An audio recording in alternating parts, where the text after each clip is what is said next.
Good morning, everyone. Happy Wednesday. I hope it's a blessed day for you today. Let's get into the word. Today we're going to continue on in Luke 2 and we're going to read 41 through 44. And it says, every year Jesus' parents went to Jerusalem for the Passover festival. When Jesus was 12 years old, they attended the festival as usual. After the celebration was over, they started home to Nazareth, but Jesus stayed behind in Jerusalem. His parents didn't miss him at first because they assumed he was among the other travelers. But when he didn't show up that evening, they started looking for him among their relatives and friends. So my question to you today is, have you ever assumed something? Have you ever assumed someone was in your corner, but really wasn't? Have you ever assumed that a problem was bigger than what it really was? Have you ever given worry an assumption rather than a solution? Have you ever battled something and assumed it was going to end worse than what it was?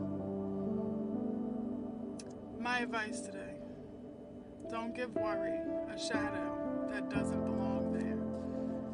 And I say this in a sense of Jesus' parents assumed that he was in the midst of the crowd, but then he wasn't. And as a parent and other parents out there, imagine your child not on the way home with you. Imagine looking in the back seat and your child's not there. Okay? It's automatic fret and worry. It's a parent's worst nightmare, like, did they get kidnapped? Did they run away? Where's my child? How did I leave them? The guilt, the shame, the worry. But we're directed in this word to hand it over to him. To hand it over to him and lay it in his lap and let him fight your battle. And I'm here to tell you, I heard this morning and it hit me like a ton of bricks. When you try to fight a battle alone without Jesus on your side, you will never win. You will never win. We're instructed to give it to him who says, do not worry. Do not worry about what I am in control of. Worry about what I've put you in control of. So as long as you are handling your responsibility and you're doing what you've been called to do, he worries about the rest. He will worry about the rest. And I'm here today to tell you that when you're in search of joy and you throw all the worry, burden, shame, guilt, anger, sadness, grief into his lap, he will worry about the rest. And he will fight the battles that you never thought you could overcome. And it won't happen overnight. You're not just going to wake up one morning and feel the relief, but one morning you will.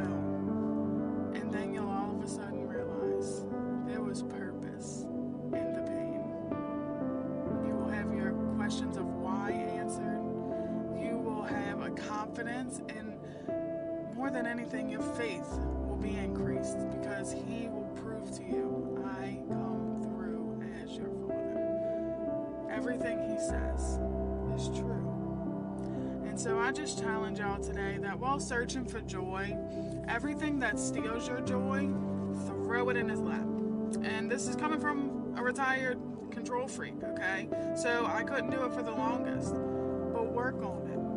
Work on really throwing your hands up and saying, Lord, this is not my problem. This is yours, and I trust you to fight the battle for me. And watch how you find joy in the midst of worry, chaos, pain, grief, heartbreak. Just watch God work. Y'all have a blessed Wednesday.